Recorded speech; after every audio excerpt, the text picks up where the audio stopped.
Welcome to Liquid Motion. My name is Guy Chaumet. Filming underwater is exciting and can produce beautiful footage. From shooting wildlife that can be both amazing and humbling, to shooting commercials or simply for shooting art, we want to make our footage more cinematic. The first step for getting good footage is to start by controlling the camera so it is stable like it would be on a gimbal. You also want to avoid muscle fatigue, even when controlling the camera with only one hand. So I am going to introduce you to the Underwater Steadycam, a device I created to refine and adjust the camera trim and reduce the operator's jitters for every single sequence that you need to shoot.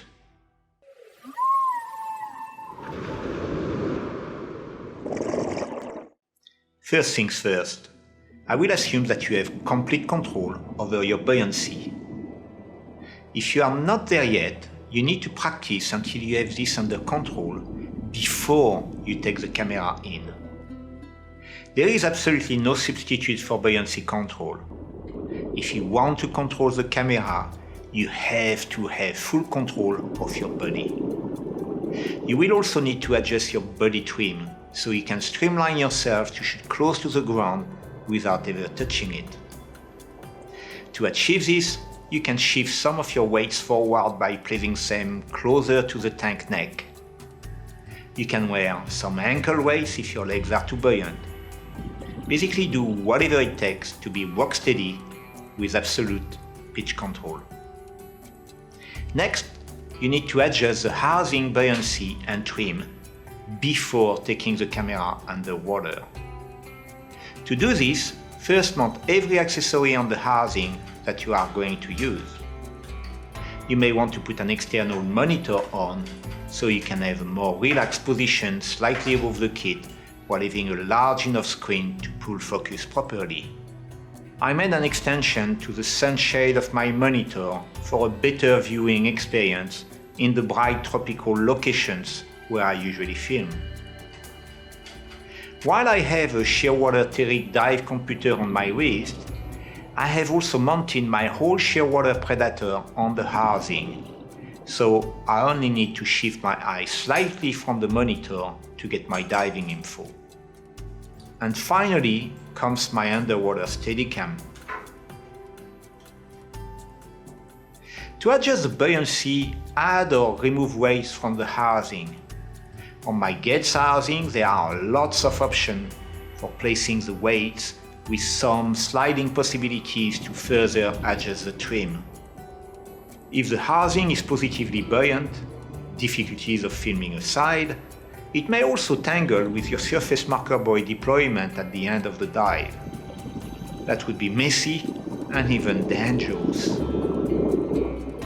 A good way to set your housing properly is to work in a swimming pool before you go on location. So finally, you have your housing perfectly balanced and neutrally buoyant. And this is great. But what happens if you change the position of the lights or the current is hitting you from the side and your housing swirls right or left? What if you want to shoot from an upward angle? And then your next shot is maybe a downward angle. Shifting the weights on the housing is not a good solution. To address these issues, I built this amazing Underwater Steadicam. So what is the Underwater Steadicam? It is basically a float that is fixed to the upper part of the housing with an articulated light arm system. The Underwater Steadicam will adjust the trim of the camera depending on its position in relation to the housing.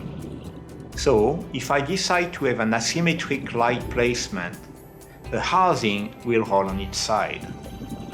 Just move the float to the side of the roll to balance the housing back to its eye level position.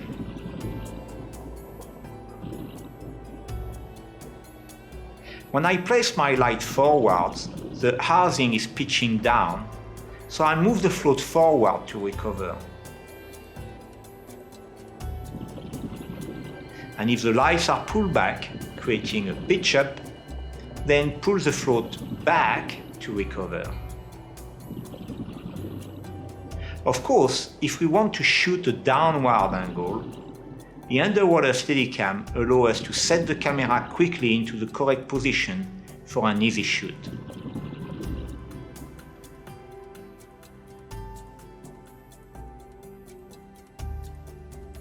The concept is not to hold the camera as such, but to gently push it underwater with minimal handling to reduce the operator jitters that are transmitted to the kit.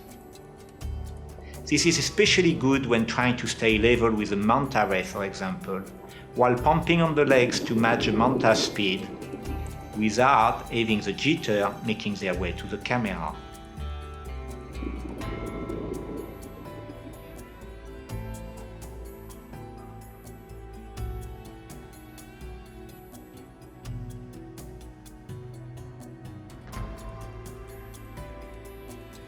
The Underwater Steadicam also reduces muscle fatigue and joint pain from holding the camera in the desired angle.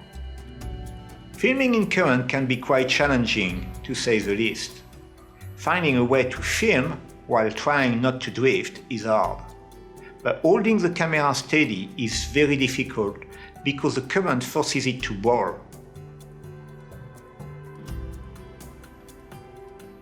When you shoot sideways, the Underwater Steadicam can help a lot by replacing your left hand, so you can take a finger hold on a piece of dead substrate to help holding in the current.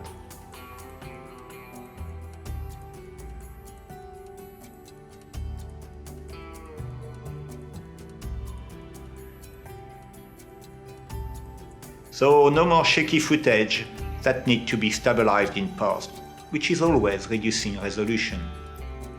I think the DSLR and mirrorless housing are harder to control than bigger housing for ENG and cine cameras or even video cameras.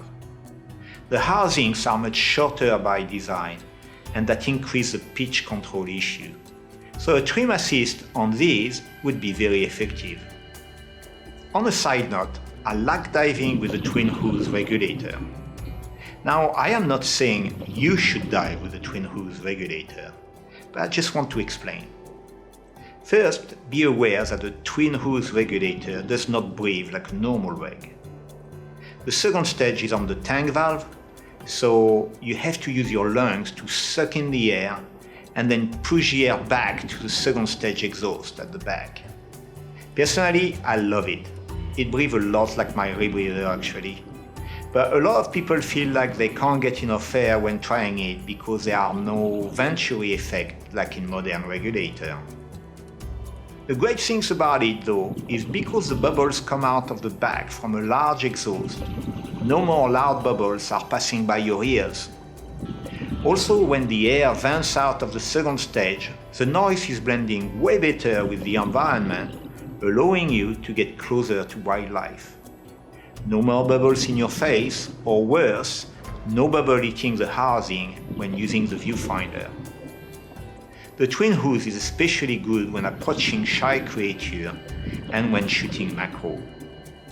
Using a twin hose regulator can improve your camera handling overall and also can improve the quality of your dive by changing your interaction with the marine life. And I think it looks dope, especially if you have to feature in the film. So that's it for today. I hope you enjoyed this video and found it useful. If you did like this video, let us know by giving it the thumb up. If you want to hear more about underwater cinematography and photography, subscribe to the channel. If you have any comments or questions, write them down below.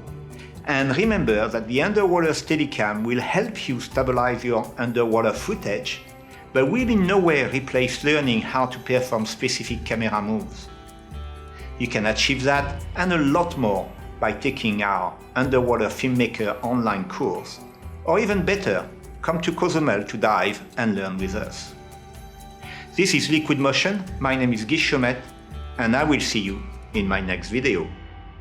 And cut!